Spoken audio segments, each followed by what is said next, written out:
Hello, everybody. Welcome back to another episode of Understable Discourse. We got a bit of a fun one today.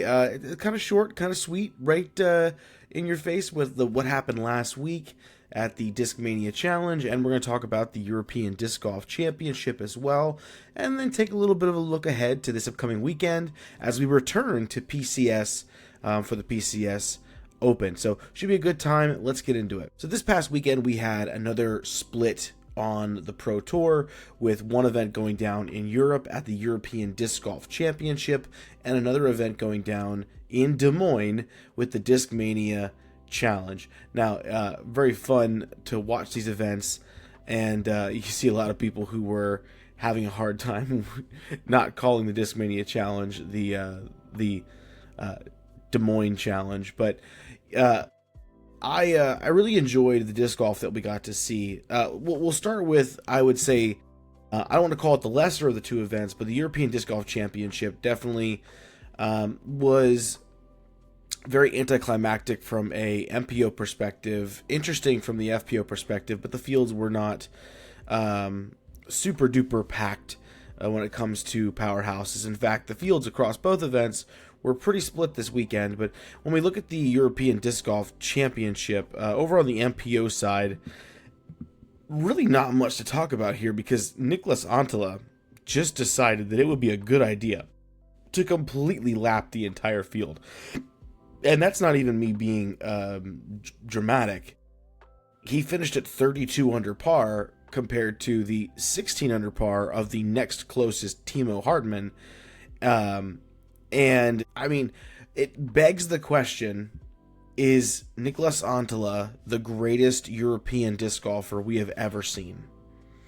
When you think about that question, or even to expand wider, is Niklas Anttila the best non-American disc golfer that we have ever seen?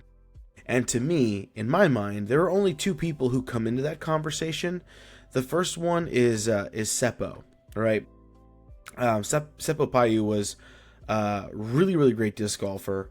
I think skill-wise, when he was at his ceiling, could definitely compete with Niklas, but I still have to give the edge to Niklas Anttila, especially at his young age. He's just getting started. The only other player in my mind that you can throw into that conversation is probably Simon Lizotte, who is one of those types of pros that I feel as if we almost treat him like he's American because we're just so used to seeing him. He's actually German. And the question is, who is, in your mind, the better? Let's take them both at their prime, which is current Niklas, because he's still kind of young yet. And I would say maybe Simon from the last couple of years, maybe not this year, of course. Or a young Simon who was the kind of crazy Simon. Who do you think is the better player? I mean, I know a lot of people, the hard challenge here is to separate your just general like of a player, because I think we can all agree we love Simon Lizotte. He's become this personality with his content and just everything we know about him. But if you strip that away and you look just straight up skill level between the two of them, who do you think is the number one all-time greatest non-American disc golfer?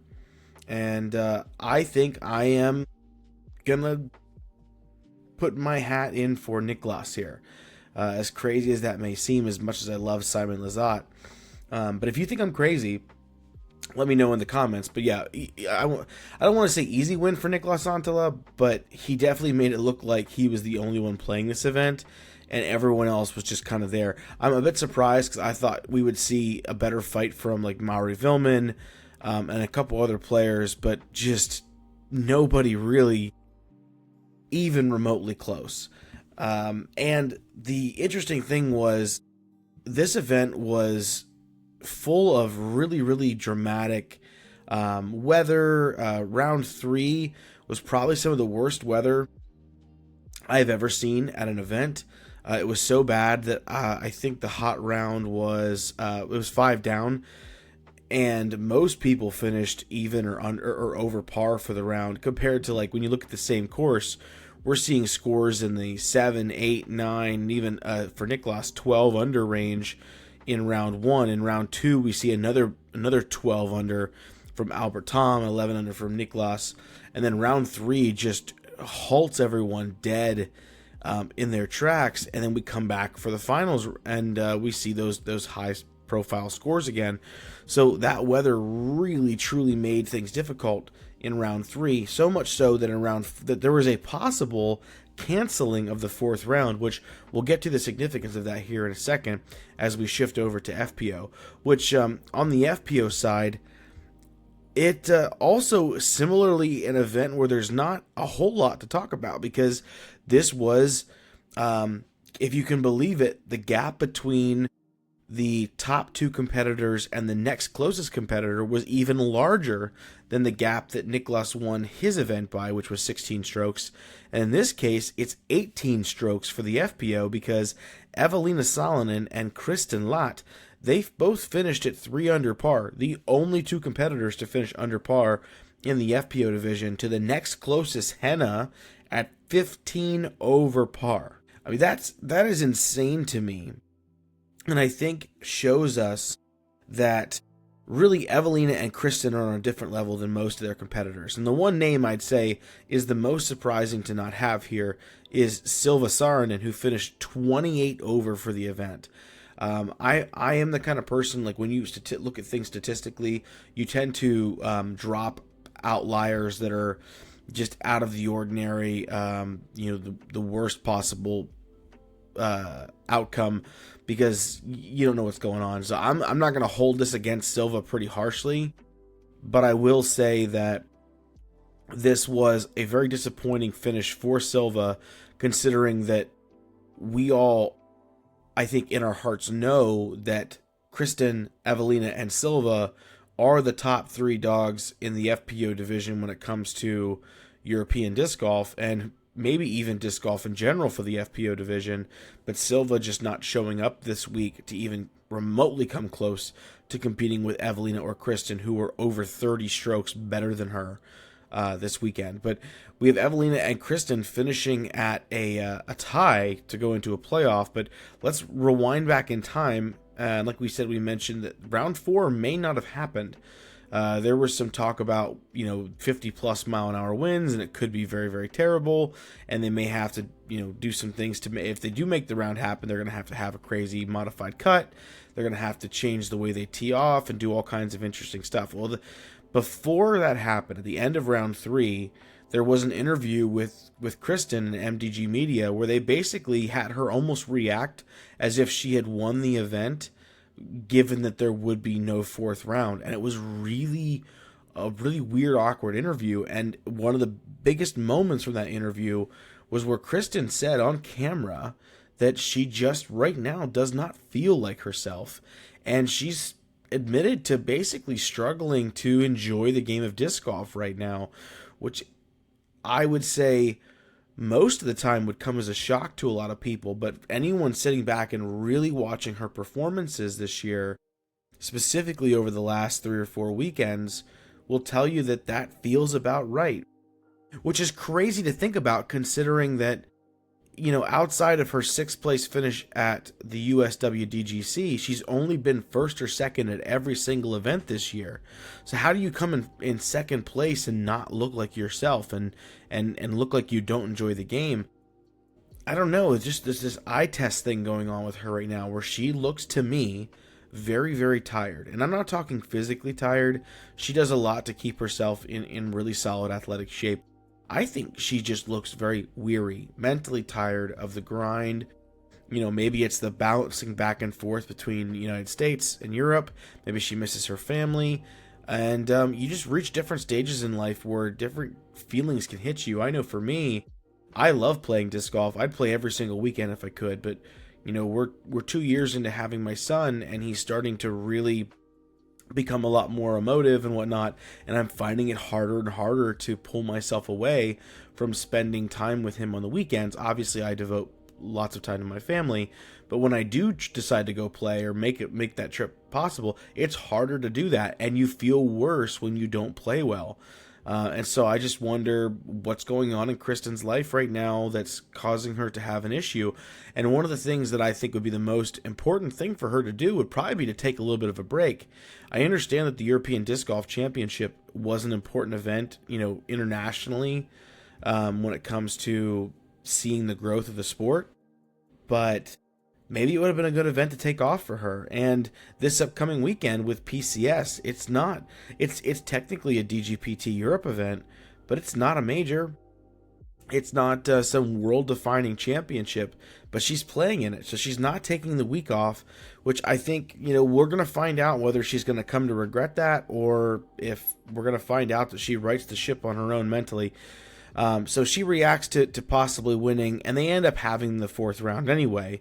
And the fourth round, one of the things that people are kind of looking at is at the end of the third round, Kristin laid up like a 15-foot putt, where she could have taken a birdie and got herself, a stroke, extra stroke on Eveliina coming into the final round. But the final round goes off, and Eveliina gets the 2 under to catch Kristin and tied at 3, and they move into a playoff where they both proceed to hole 1.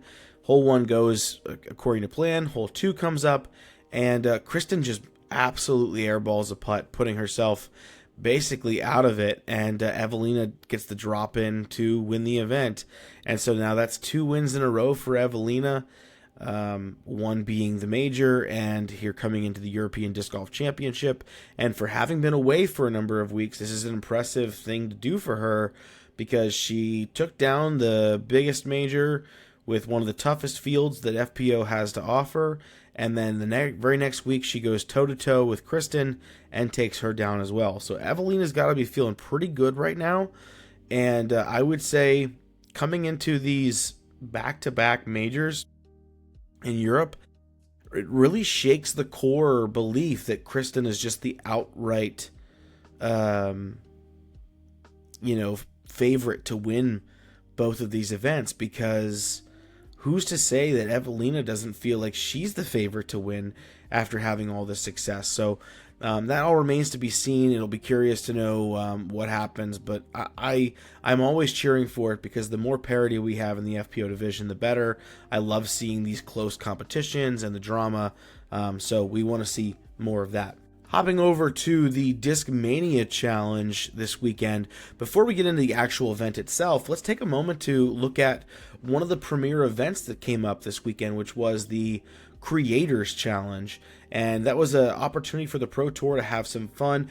Obviously, we've seen in, golf, they've done Creators Cups, and they're seeing how it's working really well to bring in these high-profile content creators and have them play on the courses that the tour play on and make extra content. It's really successful. So I think while there's a lot of criticism sometimes that we take and strip away things from golf and bring it over to disc golf, this is one I think it's a really good idea, because we have I would say a lot of loyalty within disc golf to certain content creators, and to be able to partner them up with actual disc golfers makes for a really, really fun event in my mind.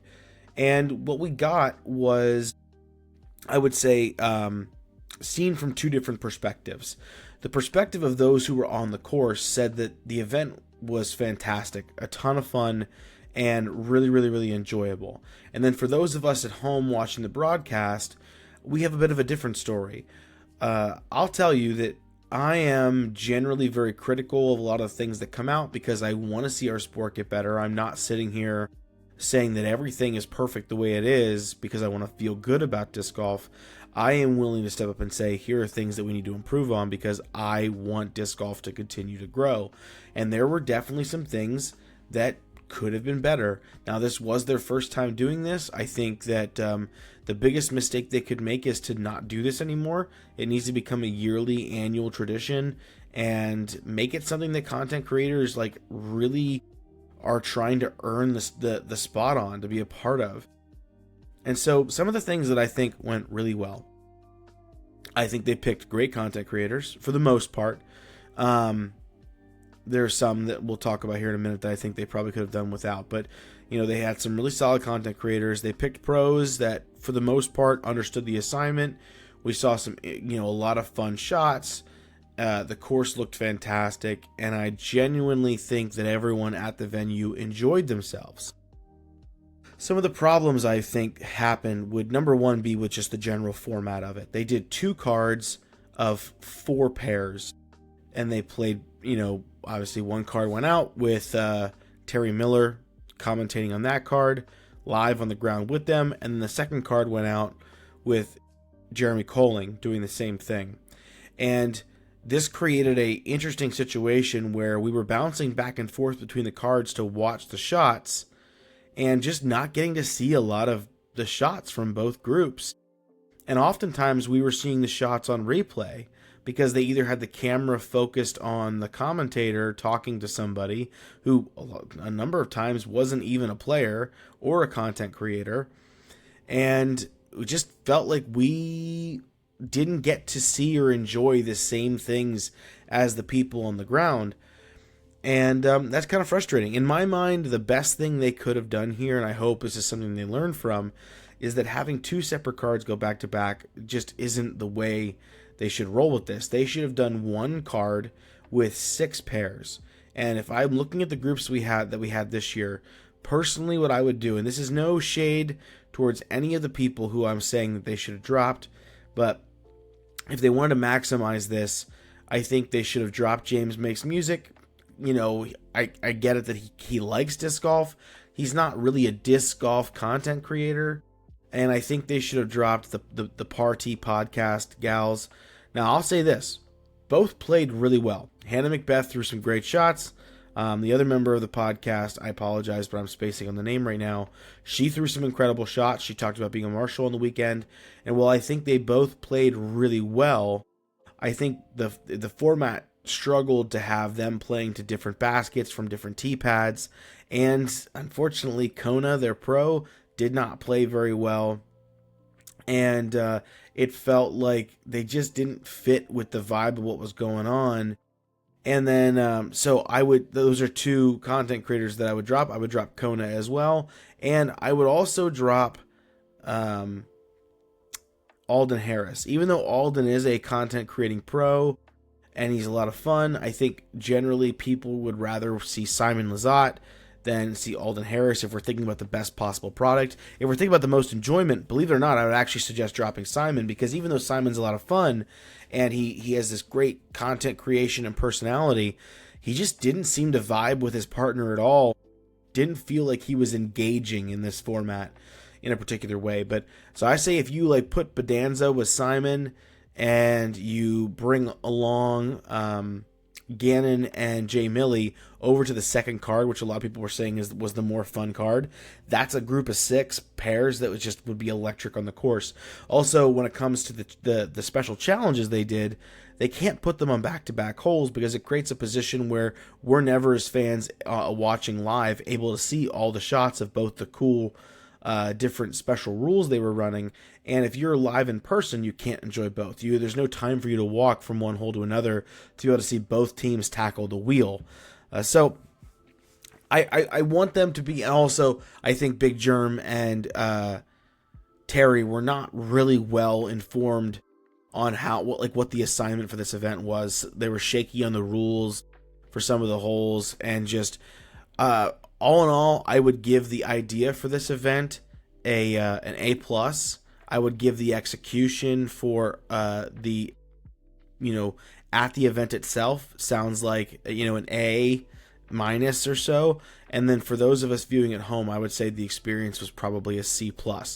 But I'm very, very optimistic that with some positive changes and some, if they really take a look at what they could do better and they poll the people out there who watched and get feedback, they could make this into something really, really great. Well, speaking of really, really great, that's what we got in terms of disc golf this weekend.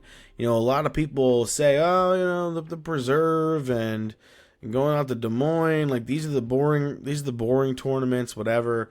Well, we got to see some electric things happening in the MPO side of the Preserve, a couple weekends ago. But this weekend, if you didn't watch because you thought it was going to be boring, boy, oh boy, you missed out. Looking at the FPO side of the aisle first, I think we can all agree the field was definitely probably one of the weakest FPO fields we've had all year long, because you've got all the European titans over there playing in the European Disc Golf Championships, and we were just missing a few other people like Paige Pierce and Missy Gannon, who opted not to play this weekend.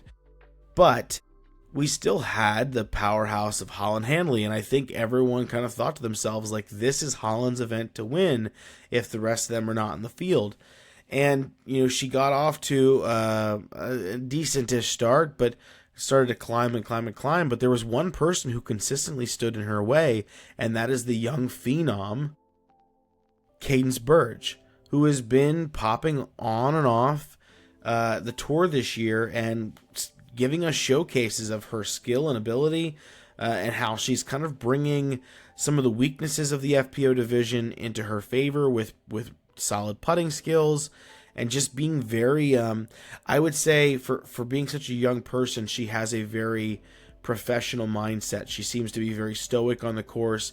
She has her moments, as a lot of players do, especially with her being, a younger player. But for the most part, she keeps it very, as Gannon would say, 100 on the course, and just locked into the event. And that's definitely what we saw. So going into the third and final round, we had a pretty interesting battle between Cadence and Holland, but Holland decided to make it very interesting by going 9 down on the first 11 holes, putting a lot of pressure on Cadence to play well. And that's where we reach holes 12, 13, and 14, where Cadence decided to go bogey, and double bogey, at one point 3-putting, just to finish one of the holes. And we now suddenly we're in a position where this is kind of maybe Holland's event. And we get through 17 and both them birdie, and we go into 18 with Holland having a 1-stroke lead on Cadence. And so hole 18, you got the gap shot that leads up to the open area, and then the kind of bend around the Mando to the basket. And Cadence throws just the juiciest of tee shots and lands herself pretty close to the OB high left, but in a position where her angle to the basket is going to be the least extreme angle that anyone probably could have, and set herself up really well to throw.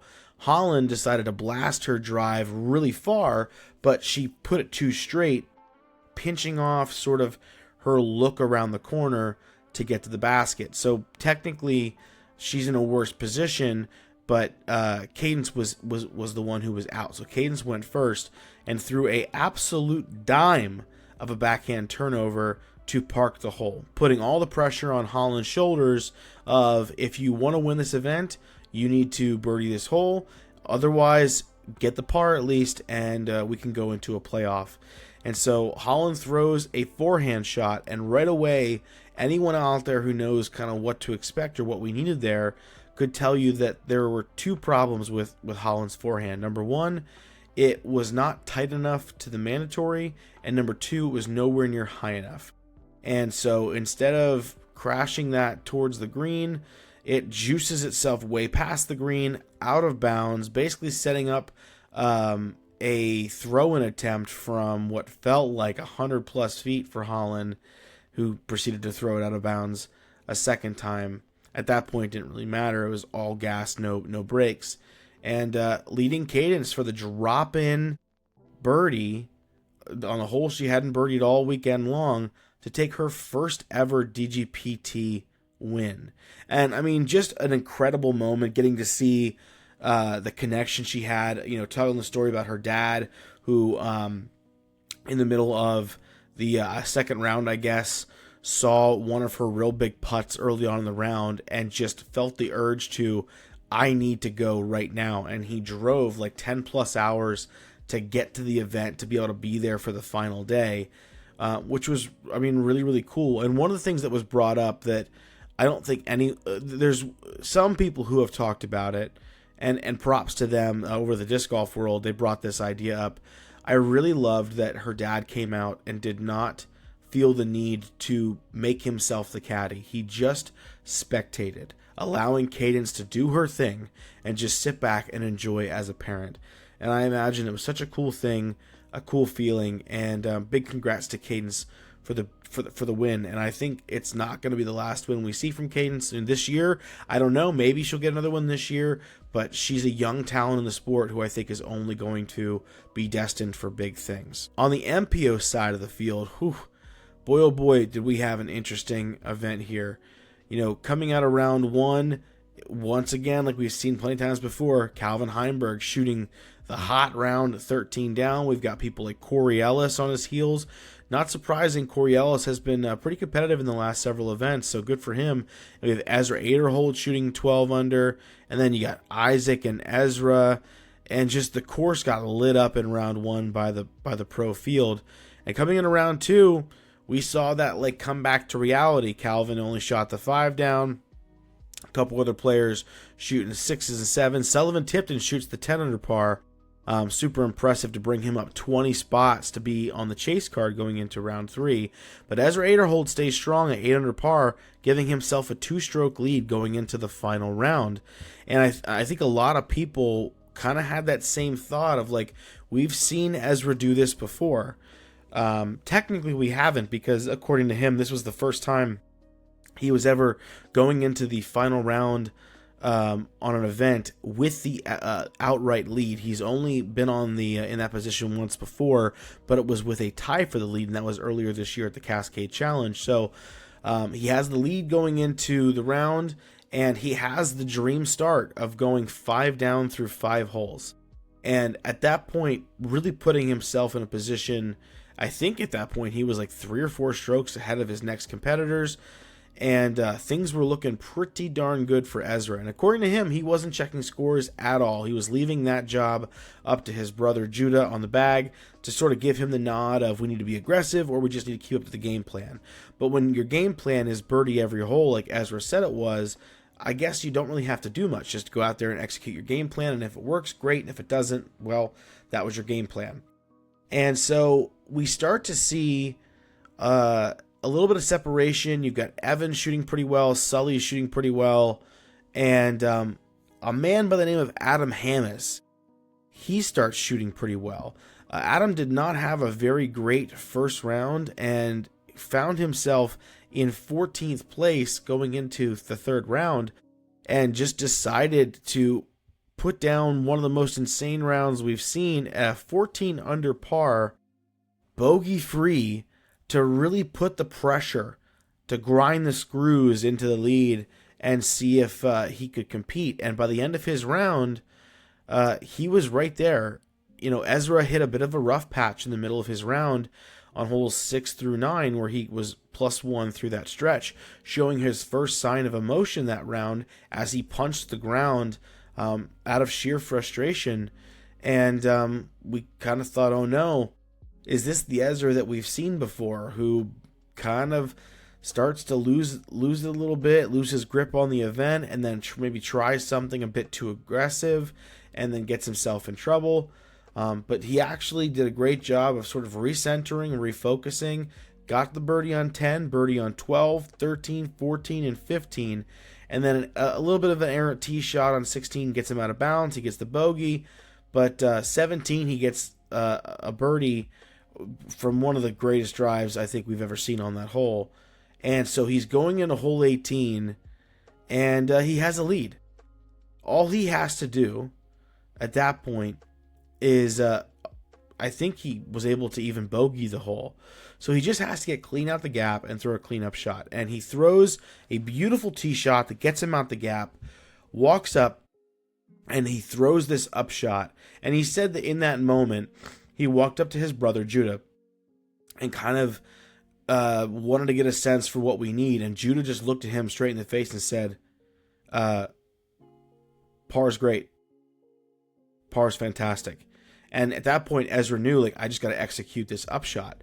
He throws the upshot, lands exactly where you could want it to be. All he's going to have from there is a little toss to the basket and then a tap in. And this is going to be it for him. And at that moment, he throws the upshot, he walks back, and you can see him getting some fist bumps from the players on his card who know that this is all but over. And he steps away from everybody, steps away back to the camera, and just has a moment with himself. And I can tell you, as someone who has been there, not on the Pro Tour, not for some kind of crazy nationwide title. Very briefly, I used to coach high school boys basketball. And when I was a player at the same school, I wanted nothing more than to win our league's championship. It was a big goal of mine, and we never were able to do it. And as a coach, I wanted to be able to do that same thing. And several years into coaching, I put myself in a position, along with an incredible team. They're the ones who did it. I just helped lead the way. They got themselves to the championship game, and there was a moment in the final 2 minutes where it was very clear that we were going to win the game. And I remember that same feeling, like this, almost everything around you is starting to stir up and go crazy. And it's like almost something out of a movie where your perception of reality is just going super slow as you have this cathartic moment with yourself where you kind of acknowledge, like, this is it. We did it. And I could tell in that moment, I almost, it brought a little bit of a tear to my eye, because I could feel that feeling welling up again when I saw Ezra in that moment, taking that moment of silence to himself. It was just such a cool thing to see. And then he throws his shot up to the basket, and that's when the emotions just hit him. The tears started going, and he throws in, drops in his final putt, and releases just a beastly roar. I mean, I don't know if he was trying to get his muscles pumped and popping for that picture, but man, oh day, one of the coolest moments ever, as Ezra also, just like Cadence, takes down his first ever DGPT event win, and does so also with a cool family story of like how important it is to have his brother on the bag with him. Just such a fantastic weekend from when it comes to like the wholesomeness and stories of disc golf. Was it the strongest field we've ever had? No. Is this event like a major or a playoff event? No. But did we see something magical happen for two people this weekend that, to their words specifically, these were the best days of their lives? We got to watch two people have the best day of their life on camera, and just such a unique thing to be able to do. Disc golf is such a fantastic sport. It's these kinds of events that give you just so much appreciation for how awesome disc golf is. If you haven't watched it, yes, I know technically you just heard who won both events.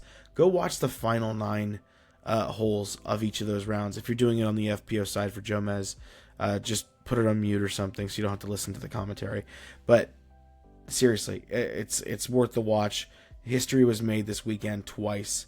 Go check that one out. Now, looking ahead, we have the next event coming up, which is the PCS Open. And the Pro Tour is actually taking a break from this event last year. They were here in 2023. And during that event, something very significant happened. That was the last time in 2023, July 13th through 15th, the last time Paul McBeth has won on the Pro Tour. And so he's coming into this event 2 years later, winless since then. It'll be very interesting to see if he's able to tap into his history here and the nostalgia and take down a win. The course here is a lot of fun. It's demanding both from a distance and accuracy perspective. It plays with elevation.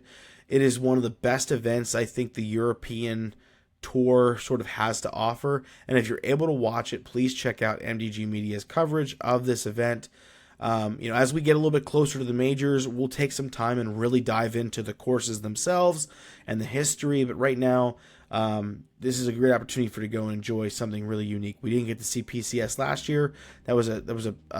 It stunk. I love this event. I think it's my favorite European course outside of the courses they use for the majors, because when you start talking about like Tampere, like that, I think that course is unbridled in its just professional quality and how amazing it's structured. But the PCS course is such a good time to watch, and you get to see people throw through the gates of Valhalla, which, if you haven't seen it yet, go check out Sullivan Tipton's Instagram. I think he got himself a sweet ace in the practice round on that hole. But this weekend,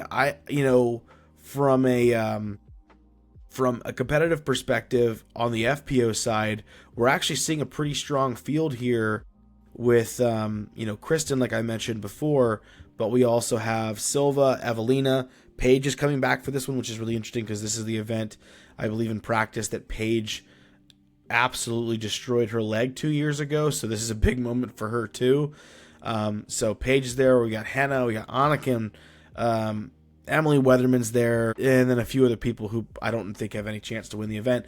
But we're going to see, this is going to be a big moment. Can Eveliina do it again? Can Silva come back from her abysmal play this past weekend? Can Kristin get over this, whatever she's dealing with? That remains to be seen. But, for me, I think I'm going to give the win to Eveliina here. I think we're going to see Kristin come in second. And then the question is Silva going to take third, or is Paige going to take third? And I think it's going to be Silva. I think Silva's going to clean it up this weekend and get the job done. So I'm going to go with Eveliina, Kristin, Silva, clean sweep for the Europeans at the PCS Open on the FPO side.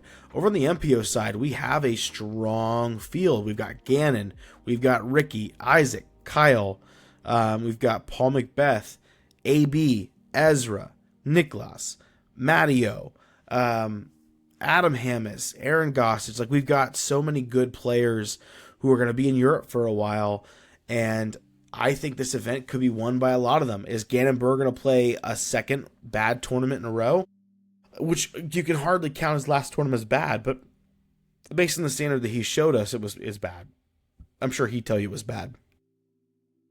I still think Gannon is the outright favorite to win every event until he proves me otherwise multiple weeks in a row. So I'm going to have Gannon finishing in first. And I think we're going to see something out of Paul this weekend. I think we're going to see a second place. It's just not going to be enough. And I've got Ricky. For this one. But I could also see a sneaky Kyle Klein coming in clutch and doing some things here. So definitely watch the PCS Open. I think it's going to be a good time. It's a great course, and it's a fantastic event. We had a couple other interesting conversation topics that have come up this week when it comes to disc golf. I know there's some conversation about the anti-doping testing through the WADA. Right now, we don't have as much information on that as I'd like before I really talk in detail about it. So I'd like there to spend a little more time diving into the what, the where, the when, the how, the who, and the why, and then we'll talk about it in more details in the future. A couple other things. There's voting going on right now for the PDGA board members, and I know that I'm very hypercritical of the PDGA a lot and the things and decisions that they make, but here's the thing, guys and gals, we can't make effective change if we're not willing to go out there and vote and put somebody in there who can help. And even if they can't do that much, they're a voice in the room for change, and that matters to somebody somewhere. So if you haven't had a chance, go check out the profiles of those who are running and vote. Definitely vote. It's an important thing to do. And if we have the time, maybe we'll dive into a little bit of who some of the candidates are, what my thoughts are on it. But make sure you're going to vote for the PDGA Board of Directors. That's it for this episode. I appreciate the time spending here with you talking. I know I'm just staring at a camera, but I'm looking at you right now, sitting there. So thank you so much for being here, for listening, and make sure to subscribe to the channel, like the video, and leave us a comment. It's the best way to help Understable Discourse grow. Right now, we're in that first year growing pains. It's hard to believe that we're already here at episode 19. We're going to keep plugging away.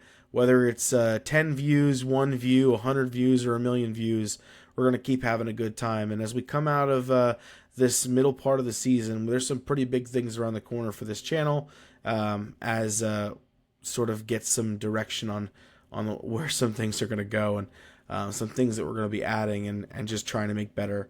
So big thanks once again to everybody for being here. This weekend, go out, play some disc golf, watch some disc golf, and next week I'll be filming in a bit of a different location because your boy has some very interesting things going on that I can tell you more about in the future when we get there. But that's it for me. Have a wonderful rest of your week. Have a great weekend, and until next time, this is Understable Discourse.